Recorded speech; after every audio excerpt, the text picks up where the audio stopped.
Hello and welcome once again to the Lincolnshire Police Authority Question Time. And as I always say, if this programme bears any resemblance at all to another programme of roughly the same name, then that's absolutely intentional. But our focus is on the policing of the county of Lincolnshire. And to talk about that, I'm joined by the Chairman of Lincolnshire Police Authority, Barry Young, by his Vice Chairman, John Cook, by the Deputy Chief Constable, Neil Rhodes, and by Chief Superintendent Russ Hardy. Gentlemen, welcome. Can I start, please, with Neil and Russ here? Question from Miss Mason, who lives in Birchwood in the city of Lincoln. What are Lincolnshire Police doing to deal with antisocial behaviour more effectively? Quite a big question, I suppose. It is a big question, and if I can begin on that one, because it's not just for what are Lincolnshire Police doing, it's what are Lincolnshire Police and the local authority doing. And that's something that we're all very clear on, as are the 7 districts, that we're actually working together on this to tackle a big problem. And it's one that we get increasingly reported to us at public meetings and various forums. But one of the first things to clear up is actually most people associate it with young people, and it isn't actually all just young people. I think that actually the first ASBO in the country was for somebody in their 80s. So it's not just an issue in relation to young people. But we're working very hard on this with all local authorities and with lots of local engagement schemes to try and reduce antisocial behaviour, not just as a short fix, to move it on, but actually as a lot of the longer term antisocial behaviour reductions. And the vast majority of antisocial behaviour is dealt with what we call an unacceptable behaviour warning letter. And that's done in conjunction with the local authority to actually try and reduce the antisocial behaviour.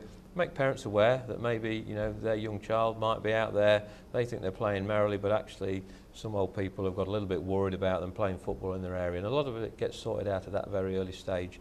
If it doesn't, there's an escalation of methods and actions that you can take right up into and including ASBOs, which we've used increasingly over the county, where people haven't responded to such treatment and methods, and and that's worked as well to try and reduce antisocial behaviour for the long run. But the main thing is to actually tell people, if you've got antisocial behaviour in your area, or where it's happening in your street, then you need to report it to us, and you need to report it to either the local council or to the police on the hotline, which will be advertised either in the local paper or on the internet, so that actually we can start to do something about it and work together to try and reduce it and to reduce the perception of antisocial behaviour as well. So it's not a case of you shouldn't suffer in silence. You shouldn't just grumble or suffer in silence. Absolutely not, because we often find that if it is if it's like a neighbour dispute or something like that, it's normally a fair way down the route before we actually get contacted.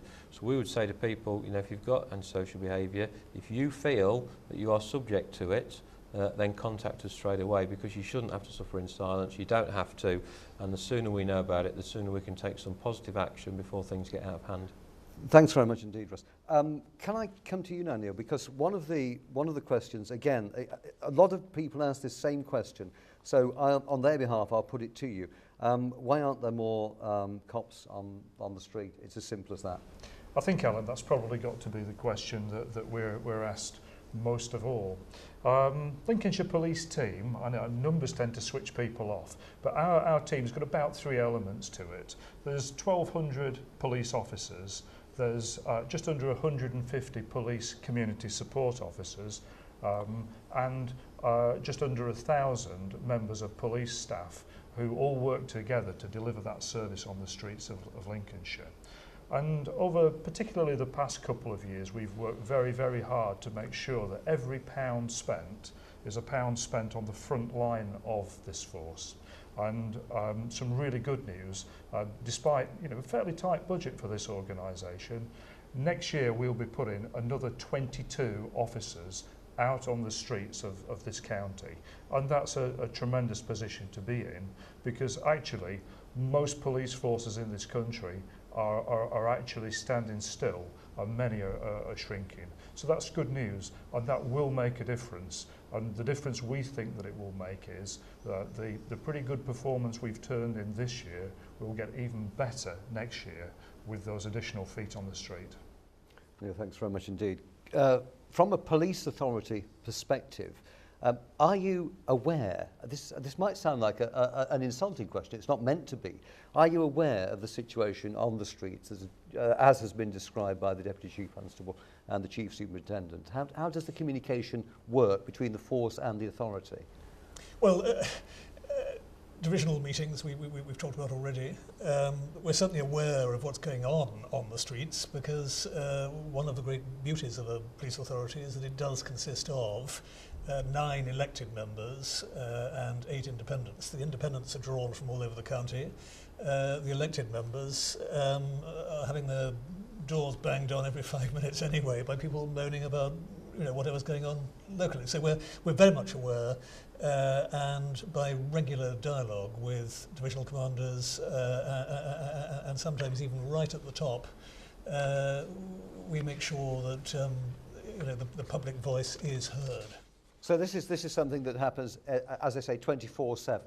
I mean, this communication between yourselves and the force is ongoing all the time. Yes, insofar as we also integrate into certain boards, program management boards, training strategy groups, and other areas that are important, that we need to understand the problems that the force are facing at the moment. And I think that's vitally important. We don't just sit back and let them get on with it. We engage, and we're engaging not only with the public to try and find these things out, but we're also engaging with the force to see where the difficulties are and what can be done to improve how effective they are at delivering a good policing service in Lincolnshire. Now, one thing I don't want to talk about is particularly is finance, because I know all police authorities and all police forces could do with more money, could do with more bobbies on the beat. This must be, when you listen to the force, is this uppermost in your mind? Can we actually afford to do A, B and C? I think that is always uppermost in our mind. At the same time, the other thing we're looking at is, given the resources, can the force operate more efficiently to achieve the same with less? And that is a difficult area for any organisation to look at, but it's vital that they do, and the authority does hold their feet to the fire on this. I mean, let's be very clear, what we never do as members of the authority is make promises that simply cannot be delivered to somebody who is demanding more and more and more and more and more. We are realistic people. Many of us are business people, professional people, right across the spectrum, and we fully understand that there are all sorts of constraints, and we must work within those constraints. But John is absolutely right. Much of what we do, much of what the force does these days, is a matter of prioritising. We know how big or how small the cake is, and we're looking for the most effective and efficient way of carving it up. Gentlemen, for the moment, thank you all very much indeed. And just a reminder that the Police Authority website is www.lincolnshire-pa.gov.uk. From that you can get a link which will take you to the Force website, and you can access just about any documents that you need, and you can also, of course, access the discussion we've just had. Thanks for watching. Bye-bye.